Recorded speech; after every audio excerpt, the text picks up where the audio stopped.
क्योंकि ऑलरेडी हम लोग अच्छे खासे हायर लेवल पे आज भी चल रहे हैं। एंड ऐसे हायर लेवल पे अगर निफ्टी 100+ पॉइंट भागता है, या फिर अगर हम लोग बात करें सेंसेक्स की जो 500 पॉइंट भागता है, तो उसको भी हम लोग एक डिसेंट रैली की ओर से ही यहाँ पे जरूर देख सकते हैं।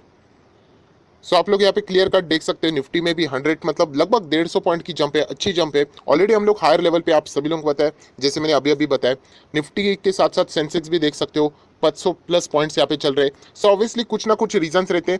एंड वापस कहना चाहूंगा दोस्तों, ये वीडियो कोई पोस्टमार्टम नहीं है, मतलब मार्केट अभी क्लोज हो गया अभी रीजन बताने का मकसद क्या है दोस्तों, ये रीजन कल भी आप लोगों को ड्यूरिंग द मार्केट ही मिल सकते हैं। सिर्फ आप लोगों में से कुछ लोग उस रीजन को देखते नहीं है,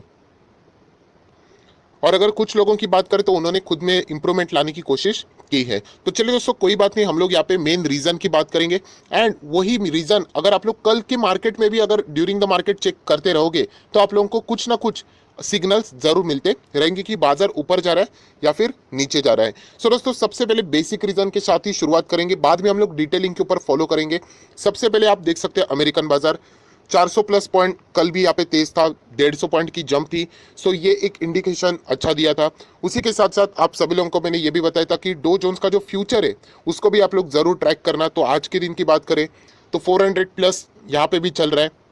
सो एक उम्मीद रहती है कि आज का भी मार्केट शायद से अच्छा हो सकता है। ये कोई गारंटी नहीं है, बहुत सारे लोगों को लगेगा सर आप बोल रहे थे ये हरा निशान में, अभी तो ये डाउन जा रहा है। सो दोस्तों, ये कोई गारंटी नहीं है। अगर ये गारंटी वाली चीज़ें बन जाती कि डो जोन्स का फ्यूचर हायर लेवल पे, मतलब ये भी हायर लेवल पे ही 100% रहेगा, तो स्टॉक मार्केट कितना आसान हो जाता, सब लोग यही कर लेते। सो दोस्तों, ये सिर्फ इंडिकेशन देता है आप लोगों को कि इस तरीके के, मतलब बोलते हैं ना, घने बादल आ गए तो बारिश गिरने के चांसेस ज़्यादा होते हैं। कभी कभार ऐसा रहेगा कि बारिश नहीं होगी। सो ये पैरामीटर्स होते हैं जिससे आप लोगों को अंदाजा जरूर आ जाता है। उसी के साथ साथ जैसे मैं आपको हमेशा कहता हूँ कि वर्ल्ड मार्केट के जो मेजर इंडाइसेस है उनको फॉलो करना, यूरोपियन मार्केट की ओपनिंग देखना। तो यूरोपियन मार्केट आप देख सकते हैं दोस्तों, सारे के सारे आज हम लोगों को हरे निशान में यहाँ पे देखने को मिल रहे हैं। सो इन सारी रीजंस को अगर आप लोग जोड़ के देख ले, ये देख लेना सारे के सारे हरे निशान में है।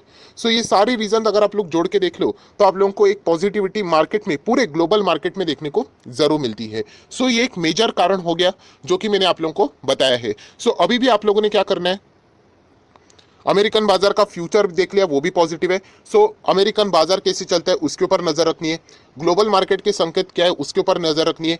सिंगापुर का जो इंडेक्स है आप सभी लोगों को पता है SGX, उसके ऊपर भी आप लोगों ने नजर रखनी है कि वो भी कैसे सुबह आप लोगों ने देखनी चाहिए, उसकी क्लोजिंग कैसे रहती है। ये सारे पैरामीटर्स आपको बताते हैं कि ओवरऑल ओवरव्यू देते हैं कि मार्केट की ओपनिंग या फिर क्लोजिंग कैसे हो सकती है। सो दोस्तों, आप लोग देख सकते हैं पूरे मार्केट का जो मूड था आज बहुत ही अच्छा था। सारे के सारे सेक्टर आप कह सकते हैं हरे निशान में थे, एक्सेप्ट मीडिया सेक्टर एंड उसी के साथ साथ रियलिटी सेक्टर। सो दोस्तों, ये कुछ सेक्टर है जो कि बाजार के ऊपर प्रेशर डाल रहे थे। बाकी सब कुछ bank, auto, finance, FMCG, IT, pharma, PSU हो, प्राइवेट बैंक हो, सभी के सभी इसमें हम लोग को तेजी ही देखने को मिली है। एंड आज की भी तेजी का जो अगर किसी को अवार्ड मिलेगा तो हम लोग कह सकते हैं बैंक सेक्टर, फाइनेंशियल सर्विसेज देने वाली कंपनियां, उन्हीं के ऊपर हम लोग को सबसे ज्यादा तेजी देखने को मिली है। सो दोस्तों, ये बैंक में तेजी क्यों है, या फिर फाइनेंशियल सेक्टर की जो बाकी जो NBFC जो भी लोन देती है, राइट, लेंडिंग का काम करती है, उनमें तेजी क्यों है। सो आप सभी लोगों को पता है यहाँ पे जो सुप्रीम कोर्ट का जो फैसला है वो हम लोग को लोन मोरेटोरियम से 5 नवंबर को ही देखने को मिलने वाला है। एंड ये बिलीव किया जा रहा है कि ये जो फेवर है, जो ये फैसला है, किसके फेवर में आ सकता है, बैंक सेक्टर के फेवर में आ सकता है। मतलब फेवर में आएगा वो तो ऑलरेडी सभी लोगों को पता है कि इन्होंने बोल दिया, किसने, सेंट्रल गवर्नमेंट ने, कि जो इंटरेस्ट ऑन इंटरेस्ट लगाया है उन्होंने ड्यूरिंग द मोरेटोरियम वो हम लोग बेयर करेंगे। बट प्रॉब्लम ये हुआ था कि मैटर इतना स्ट्रेच हुआ था, इतना स्ट्रेच हुआ था कि अभी लग रहा है कि फाइनली शायद से 5 नवंबर को ये मैटर खत्म हो सके, क्योंकि सुप्रीम कोर्ट ने भी कहा था कि सेंट्रल गवर्नमेंट को कि आपका जो बातें हैं वो तो बहुत ही शानदार है, बट ये सिर्फ बातें नहीं रहनी चाहिए, आप लोगों ने गाइडलाइंस भी इशू करनी चाहिए। सो ये गाइडलाइंस भी ऑलरेडी इशू हो चुकी है। मतलब हम लोग कह सकते हैं कि सुप्रीम कोर्ट की जो रिक्वायरमेंट थी वो ऑलरेडी फुलफिल हो चुकी है। सो 5 नवंबर शायद से, मैं वापस वर्ड यूज कर रहा हूँ दोस्तों, शायद से, गारंटी कुछ भी नहीं होती है, कि शायद से ये केस से रिलेटेड हम लोग को कुछ पॉजिटिविटी देखने को मिल सकती है। एंड ये पॉजिटिविटी किसके फेवर में आ सकती है, बैंक सेक्टर, या फिर हम कह सकते हैं जिन्होंने भी यहाँ पे लेंडिंग का बिजनेस किया है उनके फेवर में यहाँ पे चीजें आ सकती है। एंड इसीलिए दोस्तों आप लोग देख सकते हैं सारे के सारे बैंकिंग स्टॉक, फाइनेंशियल सेक्टर के जितने भी काउंटर्स है उनमें हम लोग को जबरदस्त तेजी देखने को मिल रही है। बट दोस्तों, ये भी कहना चाहूंगा कि एडवर्स इंपैक्ट भी यहाँ पे हो सकता है, एडवर्स मतलब रिवर्स भी हो सकता है बैंक स्टॉक्स नीचे भी आ सकते हैं अगर ये फैसला और स्ट्रेच होता है तो, अगर सुप्रीम कोर्ट इस फैसले को और नेक्स्ट हियरिंग तक लेके जाती है तो। सो डेफिनेटली ये एक खतरा बना हुआ है। सो जिन लोगों ने भी यहाँ पे जो छोटे मोटे बैंक्स में निवेश किया है एंड जो लोग पूछ रहे क्या प्रॉफिट बुकिंग करे, तो इस चीज़ों को स्टडी करके ही आप लोगों ने अपना फैसला लेना चाहिए। मैं कोई आपको रिकमेंडेशन नहीं दूंगा, आप लोगों को खुद को ये चीज़ें आनी चाहिए, वरना आप जिंदगी भर पपेट रह के बन जाओगे किसी को। तो वो बोलेगा बाय करो तो आप बाय करोगे, वो बोलेगा सेल करो तो सेल करोगे, आपका जो आउटपुट रहेगा वो जीरो रहेगा। सो मैं मेन वजह आपके सामने यहाँ पे लाके रख देता हूँ, उसके बाद जो डिसीजन लेना है वो आप लोगों ने स्टडी करके जिम्मेदारी के साथ यहाँ पे डिसीजन लेना चाहिए। सो दोस्तों उसके बाद अगर हम लोग नेक्स्ट रीजन के ऊपर आ जाते तो डेफिनेटली यूएस मार्केट में अभी पता ही है इलेक्शन का माहौल चल रहा है। और दोस्तों आप सभी लोगों को पता है इलेक्शन की अगर हम लोग बात करें तो यहाँ पे जो रिक्वायरमेंट बताई जा रही यूएस मार्केट की तो उसी के फेवर में, तो इसीलिए हम लोग को वो तेजी यहाँ पे फिलहाल देखने को मिल रही है। सो इससे रिलेटेड ऑलरेडी मैंने वीडियोस बहुत कुछ बना के मैं आप लोगों को बता चुका हूँ। 2 वीडियोस बनाए हैं कि ट्रंप वर्सेस बिडेन कौन जीतेगा तो फायदा होगा इंडिया को, उसी के साथ साथ कौन से स्टॉक के ऊपर इसका इम्पैक्ट हो सकता है वो भी मैंने यहाँ पे बताया हुआ है। दोस्तों उसी के साथ साथ अगर हम लोग देखेंगे तो इकोनॉमिक एक्टिविटी की भी अगर हम लोग बात करें तो वो हम लोग को इंप्रूव होते हुए देखने को मिल रही है। एंड ये न्यूज़ आ रही है यूएस से। यस दोस्तों यूएस मैन्युफैक्चरिंग एक्टिविटीज एक्सीलरेट यहाँ पे हो चुकी है। एंड यहाँ पे जो एक्सपेक्टेशन रखी गई थी अक्टूबर मंथ की, यहाँ पे जो बताई जा रही है वो बहुत ही शानदार यहाँ पे परफॉर्मेंस देती हुई देखने को मिल रही है। सो एक्सपेक्ट किया जा रहा था उससे अच्छे नंबर्स अगर आ जाते हैं तो हम लोगों को जरूर यहाँ पे मार्केट के सेंटिमेंट्स में सुधार होते हुए देखने को मिल जाता है। एंड अगर हम लोग इस डेटा को कंपेयर करें, आप देख सकते हैं with the new orders jumping to their highest in near 17 years. So बहुत ही अच्छा खासा ऑर्डर्स भी यहाँ पे मिल रहे हैं। इसके चलते हम लोग कह सकते हैं कि जो इकोनॉमिक एक्टिविटी में हम लोग को वापस सुधार होते हुए देखने को मिल रहा है एंड प्री कोविड लेवल पे वापस हम लोगों को ये जाते हुए देखने को मिल रही है। उसी के साथ साथ दोस्तों यूएस मार्केट से ही और एक न्यूज़ आ रही है कि यहाँ पे जो फेडरल रिजर्व आप सभी लोगों को पता है उनकी मीटिंग यहाँ पे होने वाली है। आप देख सकते हो यहाँ पे हम लोग कहते हैं उसको एफओएमसी की मीटिंग। एंड अगर हम लोग ये मीटिंग की बात करें तो 2 दिन चलने वाली है। एंड इसका जो मेन एजेंडा रहेगा वापस इंटरेस्ट रेट से रिलेटेड हम लोग को यहाँ पे पॉलिसी डिस्कस होते हुए देखने को मिलने वाली है ऑन वेडनेसडे।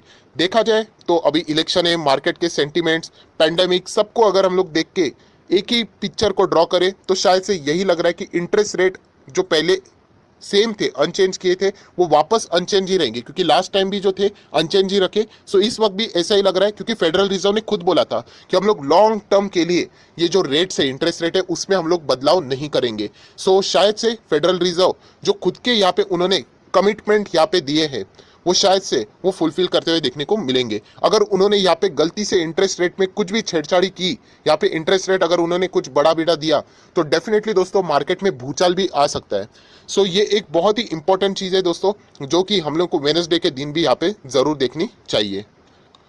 सो दोस्तों उसके बाद अगर हम लोग आ जाएंगे तो कोरोना वायरस से रिलेटेड रीजन को, हालांकि देखा जाए तो ये कोई मेजर रीजन नहीं है बट बोलते हैं ना चिपकाने के लिए ये भी रीजन चिपका देते हैं। सो आप देख सकते हैं कोविड का ग्राफ इंडिया का बहुत ही अच्छी तरीके से नीचे आ रहा है। एंड कल के दिन हम लोगों को 40,000 के नीचे यहाँ पे इन्फेक्टेड पर्सन्स फाइंड होते हुए देखने को मिले थे। सो बहुत ही मतलब हम लोग कह सकते थे एक जमाना ऐसा था कि 98,000 से भी ज़्यादा पेशेंट्स मिलते थे एंड अभी 40,000 से भी कम यहाँ पे देखने को मिल रहे हैं। बट वापस कहना चाहूँगा इंडिया ने संभाल के रहना चाहिए, लापरवाही बहुत ही ज़्यादा महंगी पड़ सकती है। आप देख सकते हो जर्मनी में लॉकडाउन लग चुका है, वापस आप सोच सकते हो वापस कंट्री वाइड लॉकडाउन है, फ्रांस में लॉकडाउन लग चुका है। तो यही एक चीज़ है दोस्तों कि इंडिया में बहुत ही मतलब संभाल के रहना चाहिए। वापस अगर लॉकडाउन लग गया, बहुत सारे लोग मुझे पूछते हैं सर अगर वापस लॉकडाउन लग गया तो बहुत ही बुरी तरीके से मार्केट इतना पिटेगा जो कि लास्ट टाइम आप लोगों ने देखा था ना उसी टाइप का। क्यों पिटेगा? ऑब्वियसली लॉकडाउन में बिजनेसेस वापस शट डाउन हो जाएंगे एंड उसके कारण ये इतना वापस रिकवरी हम लोग को देखने को मिला था वो वापस सब कुछ मिसमैच हो जाएगा। सो यही दुआ करेंगे हम लोग कि यहाँ पे जो सेकेंड वेव है वो ना आए एंड अगर आ जाती है तो फिर सरकार के पास कोई ऑप्शन नहीं रहेगा, तो फिर उनको लॉकडाउन लगाना पड़ सकता है। तो इसीलिए कह रहा हूँ दोस्तों कि यहाँ पे संभाल कर रहना। अगर आप लोग यहाँ पे लापरवाही करते हो, विदाउट मास्क घूमते हो, तो अल्टीमेटली जो डैमेज होने वाला है वो मुझे और आपको ही यहाँ पे होने वाला है। सो हम लोग यही प्रे करेंगे कि सब कुछ यहाँ पे नॉर्मली रहे। सो दोस्तों आप सभी लोगों को यहाँ पे मैंने रीजंस बताए बट यहाँ पे मैं आपको ये वार्न भी करना चाहूँगा, ये जो रीजंस है दोस्तों वो इफ कंडीशन के ऊपर चल रहे हैं, मतलब कोई गारंटी वाले रीजंस नहीं है। ये रीजंस जो मैंने आपको बताए वो कभी भी रिवर्स भी हो सकते हैं। फॉर एग्जाम्पल हम लोग शुरुआत करेंगे मोरेटोरियम केस से related. Investor will keep eye on hearing in the Supreme Court as any adverse judgment will hurt the bank. Adverse judgment मतलब सुप्रीम कोर्ट ने जो फेवर में डिसीजन नहीं दिया बैंक को, तो फिर बैंक में इतनी बुरी तरीके से गिरावट होगी, मतलब 1000 पॉइंट की भी गिरावट निफ्टी, बैंक निफ्टी में एक्सपेक्ट आप लोग कर सकते हो। सेकेंड, इवन दो यहाँ पे 5 नवंबर को फैसला नहीं आया फाइनल और इसको लंबा खींचा गया, तो और लंबा खींचने का डैमेज क्या है, वापस वो एनपीए घोषित नहीं कर सकते, उसके ऊपर स्टे ऑर्डर है, राइट, इंटरिम ऑर्डर है, मतलब नेक्स्ट हियरिंग तक, तो वो भी स्ट्रेच होगा, तो वापस अनसर्टेनिटी बढ़ेगी, तो वापस बैंकिंग स्टॉक में हम लोग को प्रेशर देखने को मिल सकता है। सो ये वार्निंग है जो कि आप लोगों ने देखना चाहिए। ये स्टॉक मार्केट ऐसा नहीं होता कि आग के ऊपर पट्टी लगा दी कि 5 नवंबर को जैसे हम लोग सोच रहे हैं वैसे होगा, ये रिवर्स भी हो सकता है। इसीलिए आप लोग देख सकते हैं, उन्होंने भी लिखा है कि आप लोगों ने नजर रखनी चाहिए, ऐसा भूल नहीं जाना चाहिए कि सब कुछ नॉर्मली है। इसीलिए मैंने कल वीडियो बनाया था कि आप लोगों ने अलर्ट रहना चाहिए, जो बैंकिंग स्टॉक्स वाकई में अच्छे हैं उनको आप लोग पिक कर सकते हो, क्योंकि वो कल अगर ऊपर से गिर भी गए, उनमें इतना ताकत है कि वो रिवर्स कर जाएंगे। बट जो छोटे मोटे बैंकिंग स्टॉक है जो कि सिर्फ बहती गंगा में बह रहे और ऊपर जा रहे हैं, वो अगर गिर गए तो आप लोग वहां पे फंस जाओगे। उसी के साथ साथ यूएस इलेक्शन की भी सेम चीजें हैं दोस्तों, कि यहाँ पे कभी भी वॉलेटिलिटी मार्केट में क्रिएट यहाँ पे हो सकती है। सो मार्केट अभी भी रिस्की है, आप सभी लोगों को पता है, हमेशा मार्केट रिस्की रहता है, ऐसा कभी नहीं रहेगा कि मार्केट अभी सब कुछ नॉर्मल चल रहा है। सो हमेशा अलर्ट आप लोगों ने यहाँ पे मेंटेन रखना चाहिए। सो जो मेन रीजन थे वो मैंने आपको बता दिए। आई होप आशा करता हूं आपको ये वीडियो अच्छा लगे तो जरूर लाइक कर देना, दोस्तों के साथ शेयर करना, तो उनको भी पता चले कि मार्केट यहाँ पे क्यों दौड़ रहा है। एंड वापस कहना चाहूंगा दोस्तों, अभी आपकी ड्यूटी बढ़ चुकी है, अमेरिकन बाजार को देखना है आप लोगों ने, उसके बाद कल डो जोन्स का जो फ्यूचर रहता है वो भी आप लोगों ने देखना है, एसजीएक्स निफ्टी भी देखना है, उसी के साथ साथ यूरोपियन बाजार की ओपनिंग देखनी है। इन सारी चीज़ों को अगर आप लोग रोज एक बार हैबिट में डाल दोगे, वो साइकिल टाइप रहता है, तो उसके बाद ऑटोमेटिकली आप लोगों को अंदाजा आ जाता है कि मार्केट किस डायरेक्शन में जा रहा है। सो फिलहाल पूरी और चौतरफा हम लोग को पॉजिटिविटी अभी तक तो देखने को मिल रही है, इसलिए हमारा मार्केट भी पॉजिटिव के साथ यहाँ पे चल रहा है। सो आई आशा करता हूँ ये वीडियो आपके लिए हेल्पफुल रहा होगा। So that's it, thank you very much दोस्तों, we will be meeting our next video, तब तक के लिए बाय बाय।